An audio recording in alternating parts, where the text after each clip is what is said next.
continua usando chicote e espingarda, na maioria das vezes.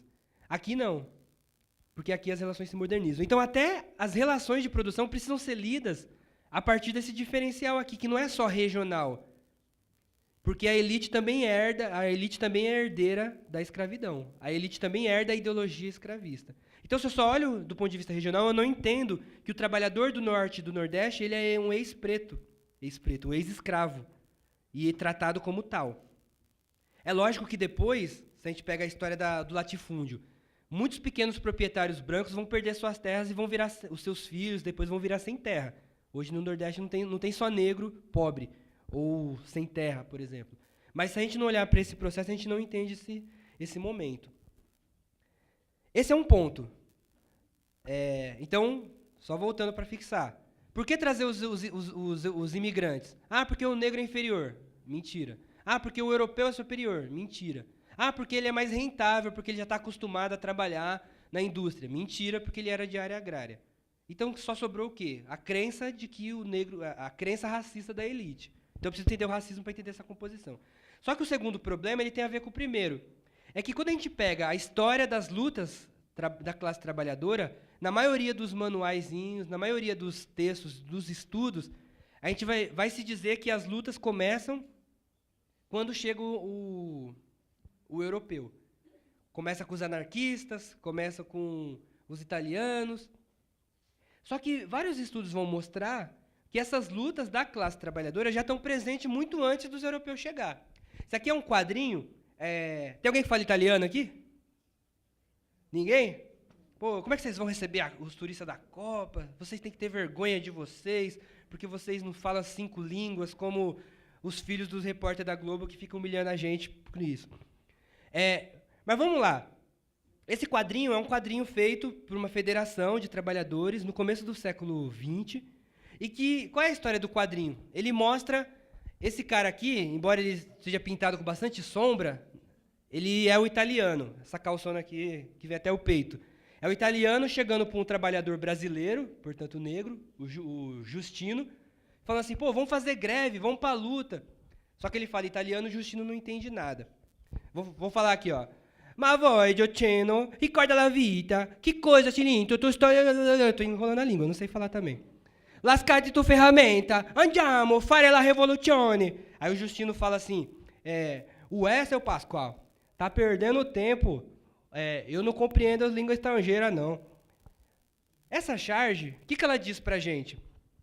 Além do meu italiano que não serve para nada. Ela mostra uma crença que está muito presente de que é o europeu que vem e traz as lutas operárias. Porque mostra um europeu tentando mobilizar esse trabalhador nacional e mostra esse trabalhador meio que, não sei, não vou, não vai dar certo. Então, a maioria das lutas, quando mostra as primeiras greves, vai falar, elas começam quando chegam os espanhóis, os italianos, os anarquistas que vêm, e eles vão compor os instrumentos de luta.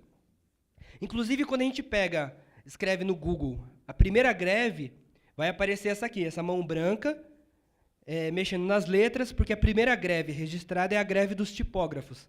E aí aparece uma mão branca. Mas vamos lembrar que até a abolição, era muito raro você encontrar branco trabalhando em qualquer coisa que fosse, a não ser que fosse um serviço muito especializado, que o cara trouxesse só ele soubesse. Mas a greve dos tipógrafos, ela é em 1858, ela aparece oficialmente como a primeira greve. Outra greve importantíssima, que todos nós precisamos estudar, que é importantíssima mesmo, porque ela reflete um momento pré-Getúlio, um momento que o sindicato tinha várias lutas diretas, também vai ser lida, vai ser explicada a partir da chegada dos anarquistas ou dos trabalhadores europeus. Essa greve foi em 17, 17 não é qualquer ano, é o ano da Revolução Russa, e essa greve ela ajuda a contar a história das lutas operárias, do movimento operário no Brasil. Só que quando se fala na origem dela, geralmente se remete ao imigrante. Aí tem um cara que, esqueci o primeiro nome dele, mas o sobrenome dele é Negro. O que ele vai... Ele vai fazer uma pesquisa nos documentos policiais em relação às greves.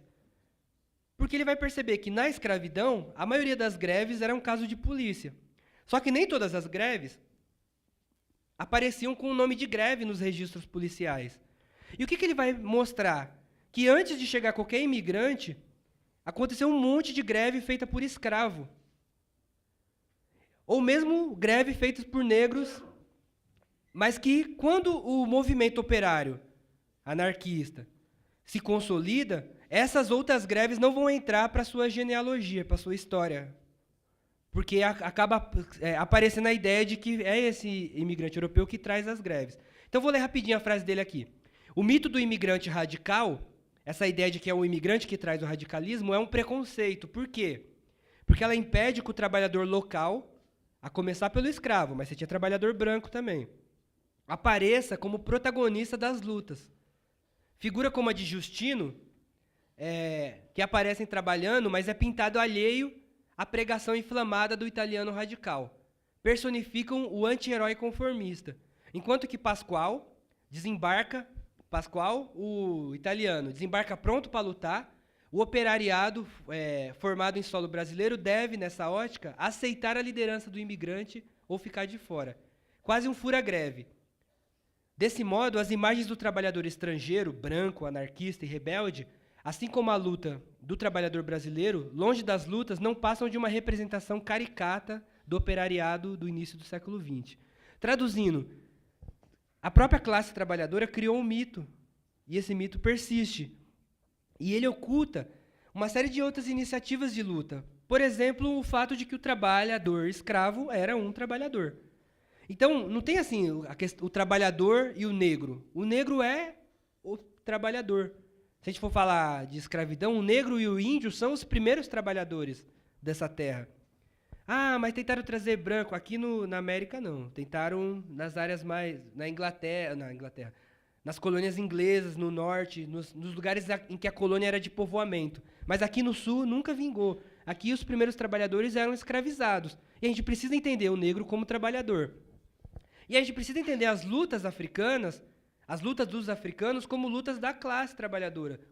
Porque quem trabalhava eram os escravos. É lógico que tinha pequenos proprietários, que a gente podia chamar de camponeses, mas, no fundamental, quem produzia na América escravista eram os escravos. Então, qualquer luta dos escravos são lutas da classe trabalhadora. Mas, se a gente acha que luta de trabalhador é só greve, a gente vai ver também que vai ter um monte de greve feito por escravo, mas que não é registrado como greve. E aí, esse pesquisador ele vai mostrar que a greve aparecia com outros nomes no século XIX. Por exemplo, o nome parede. Não vou ler para a gente passar rápido, que já gastei bastante tempo, mas... Ele vai registrar greve em 1820 no Rio, greve em São Paulo, greve no Nordeste, tanto greve em locais agrários, fazendas, até greve nos locais onde o capitalismo já estava mais desenvolvido, como Rio e São Paulo. Então tinha greve por tudo, greve para os caras parar de tomar chibatada, tinha greve porque o dono dos escravos maltratava eles, então os cara faziam greves. Tinha greve, paralisação na fábrica de pólvora, melhores condições de trabalho. Cadê? Tinha greve, por exemplo, porque os escravos a fábrica estava falindo, os escravos iam ser vendidos e eles iam perder sua família, ia ter que separar da sua família. E aí os caras fizeram greve para a fábrica mudar de dono, porque era uma fábrica ligada ao Estado. Tinha greve de todos os tipos, só que nem sempre essas greves apareciam como greve. Então, de novo, o que o autor está chamando a atenção para a gente? Começar a contar a história das greves a partir da chegada do europeu é reproduzir a ideia de que é sempre o europeu que traz o novo, que traz o moderno, que traz o diferente ou que inicia a luta. Ele coloca, fica claro assim que nem só de italianos viveram as primeiras lutas operárias no Brasil. Os negros eram vitais em seu local de trabalho, no campo ou na cidade. Sua rebeldia, igualmente, era crucial para mobilizações e protestos da classe trabalhadora, além das manifestações culturais. Aqui é um outro ponto. A gente falou disso num dos encontros lá atrás, que uma das questões do racismo é ver o negro como específico e o branco como universal. Cultura negra, mas a cultura branca já é expressão de cultura. Eu só vejo o negro como cultura, mas a tecnologia... Aí é o europeu, é o ocidente. Nesse sentido, quando eu vou valorizar o negro, vamos valorizar o negro. Eu só consigo valorizar ele como específico, como cultura, como braço, como corpo. Nunca como outras dimensões que se dizem que são universais. Então, ele está reclamando aqui, ó. Não adianta só valorizar o negro como cultura. A capoeira, a congada. A gente tem que dizer que o negro iniciou as lutas da classe trabalhadora no Brasil. A gente precisa dizer que o negro compôs e foi quem construiu esse país. A gente tem que trazer para esse âmbito também. Porque senão a gente só valoriza a cultura aqui no 20 de novembro, mas continua deixando aqui, ó, as lutas gerais para qualquer um que não seja negro pensar como ela tem que acontecer. Então, para além das manifestações culturais, pela qual o negro é conhecido, como arte e religiosidade, os trabalhadores negros e seus descendentes protagonizaram, que foram os primeiros, a ter experiências de greve, que felizmente são cada vez mais reveladas pelas pesquisas, cada vez isso vai aparecendo mais. Faltou o João Cândido, né? Faltou. Então, esse é um ponto mais histórico. Um outro ponto para a gente pensar é como... Porque eu falei de 2 mitos. O primeiro mito é de que a classe trabalhadora começa com a chegada dos brancos. E o segundo mito é que a luta dos trabalhadores começa com os brancos. Mas, para além disso, tem uma outra questão para a gente pensar, né? É como que a questão racial, desde o 14, ela vem influenciando na própria configuração da classe trabalhadora. E esse não é um debate novo. Muita gente vem falando disso. O DIEESE tem o mérito de ser grande referência nacional de estudo sobre esse ponto. Porque, de fato, o racismo ele vai estruturar, ele que vai dizer, inclusive, qual é a posição das pessoas, por diversos meios, por diversos caminhos históricos ou preconceitos presentes, né? E o primeiro está aqui, ó. Não sei se vocês já leram, mas precisa-se de rapazes para escritório. E aqui eu estou falando de escritório, é para representar a minha empresa. Não é lá o cara do subsolo do banco. É alguém que vai representar a minha empresa para o investidor. Vai representar a empresa para o mercado aí. Quando chega nesse momento, para esse tipo de vaga, aí o rap do Racionais está lá. Ó. Porque mesmo se os caras têm um currículo igual, na hora de representar a empresa, a imagem da empresa, aí é melhor ter boa aparência. E aí a gente sabe o que se entende por boa aparência. Né? Então, um primeiro ponto para a gente pensar aqui, isso aqui já foi muito falado, né? Mas só para a gente pensar, é que o racismo, quando você pensa em classe trabalhadora, ele vai afetar a classe de várias formas. De um ponto de vista histórico, porque o ex-escravo, ele vem para a abolição, ele continua sendo vítima de todos os processos, de todas as consequências de ter sido escravo. Mas, ao mesmo tempo, o racismo se atualiza e continua. E a gente chega aqui, isso aqui é 2008, essa foto de jornal. Ainda se pede boa aparência. E nessa de boa aparência, não estão falando aqui de qual roupa eu uso. Está nítido que essa boa aparência passa por uma questão mais... Tá ligado? Tem uma questão mais pesada aí. Só que ele aparece de outras formas também. E não aparece só quando o selecionador fala que negro não entra. Ele pode aparecer quando o negro não teve nem a condição de chegar lá na porta para pegar um emprego. Essa aqui é uma foto da manifestação dos médicos que teve agora, que inclusive... tem médico aqui? Não, né? É uma coisa para a gente pensar. Porque, bom, já vou dar minha opinião, eu acho corporativismo impedir os médicos cubanos de entrar. Porque você tem uma ausência de médico no mercado e... essa ausência que garante salários muito acima de qualquer outra categoria. Né? Então, lei da oferta e da procura aqui é complicado. Mas a questão é, encontre o Oli.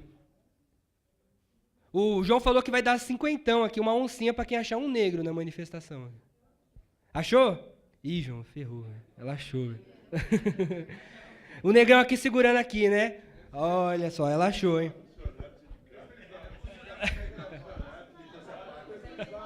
Terceirizado. Salvou a oncinha, terceirizado. Mas olha só que interessante. Então, olha que interessante, pessoal. Ó, é brincadeira da oncinha, viu? Ele não falou nada, não. Já achou. Mas isso aqui é um retrato dessa categoria, que é uma categoria que, por questões históricas no Brasil, ela é elitizada. Essa categoria não é elitizada no mundo todo. Tem a ver com a história do Brasil. É um tipo de área que é acessível a quem tem dinheiro a mensalidade de um curso de medicina chega a R$ 5.000. Não estamos falando de outros elementos necessários para o cara se formar. E aqui tem vários dilemas, né? Esse negão aqui que está segurando aqui a faixa, possivelmente, como foi lembrado, nós mesmos vamos achar que ou ele não é médico, ou ele é terceirizado. Estou brincando conosco aqui. Ou ele o quê? Ou ele foi pago para estar ali. Aí é sacanagem. É sacanagem. Mas vamos lá. Então, pensar racismo e... vamos lá, pessoal. Pensar como o racismo influencia na classe trabalhadora exige, de um lado, pensar a discriminação. Existe uma discriminação direta. Quando eu vou procurar um emprego, dependendo da área que for, eu não sou considerado apto, mesmo se eu tiver um currículo bom. Porque tem uma questão de aparência aí. Agora, tem outras áreas que, dependente do selecionador, o negro nem vai chegar lá na porta com o currículo, porque eu tenho um processo histórico de desigualdade. A gente volta para cá. Se a gente pegar na faculdade, tem muito negro estudando cultura negra, tem muito negro nas áreas de humanas, geografia, história. Quando eu vou lá na medicina, na tecnologia, engenharia, os negros desaparecem. A gente ainda está aqui no específico, do ponto de vista de ensino, porque o ensino influencia no acesso a posto de trabalho. Então, quando a gente pega as áreas mais bem remuneradas, o negro ainda está fora. Por uma questão de discriminação, mas também por uma questão de o quanto que algumas áreas são elitizadas. Então, aqui, por exemplo, como é que a gente resolve isso aqui? Eu preciso de cota, preciso de tudo isso, mas eu preciso expandir o acesso a esse tipo de... Então, para nós aqui, esquerda, vamos defender os médicos cubanos, que vai enegrecer o negócio, e porque vai quebrar o corporativismo. Mas a gente não pode desviar um minuto de exigir expansão de vaga para esse tipo de curso. Porque senão a gente continua com esse quadro, e no processo de seleção, aí o exemplo já foi dado, né? O neguinho que estudou à noite lá enquanto trabalhava, e vocês sabem como é estudar depois de aguentar uma máquina o dia inteiro, ou aguentar a máquina a madrugada inteira. A sua energia, que não é só física, é mental, porque o trabalho não é só braçal, a energia vai embora na máquina. Tem um filme muito legal, chama Classe Operária Vai ao Paraíso. Alguém já viu? Aí tem uma cena que, tipo, o cara vai lá com a esposa, lá, a esposa empolgada, e na máquina o cara tava lá, tipo, só falando em sexo, não sei o quê. Chega lá na hora que ele vai com a esposa, ele tá esgotado, fisicamente esgotado. É uma parte interessante do filme, porque, de fato, o trabalho, ele nos dissolve, eles tiram, a nossa energia fica ali, e vira mais-valia. Então, ir trabalhar e estudar é uma coisa, e para nós é estratégia, temos que ir. Mas dizer que a gente está em condição de igualdade com um cara que teve todas as condições é utopia e, como diz o João, chega a ser burrice às vezes. Então, onde está o negro do 14 de maio? Se ele não pode entrar pela porta da frente, porque ele vai ser discriminado em alguns cargos. Para segurança, talvez ele tenha mais... Aquele negrão lá, o médico, que a gente... Para segurança, talvez porque ele pode assustar os seus iguais. Agora, para outros cargos, não. Agora, o que a gente vai ver também é que o negro vai estar nos trabalhos precarizados, dos mais diversos. E aí, quando a gente pega um problema que é incrível, chegar no século XXI com esse problema, a gente vai ver que a questão racial também está aqui, no trabalho escravo. Ainda hoje existe trabalho escravo, e esse trabalho escravo ainda é negro, na maioria das vezes. E por quê? Porque o cara só seleciona negro? Não, porque também esse negro já está nas situações mais defasadas possíveis e vai se submeter porque não tem outra perspectiva não se apareceu, e porque também, às vezes, tem muita pilantragem, o cara vai lá com um ônibus numa cidade, leva todo mundo para trabalhar. Então, a gente vai ver que a questão histórica, o presente, ela vai influenciando também na formação da classe. E ela não é só com os negros. A gente precisa pensar nisso. Esses caras aqui não estão sindicalizados. A gente vai virar as costas, azar deles. Como que a gente faz para pensar a classe? Porque aí a gente está falando de consciência de classe, aqui é Karl Marx, não é só a consciência da categoria. Como é que a gente faz para pensar a classe?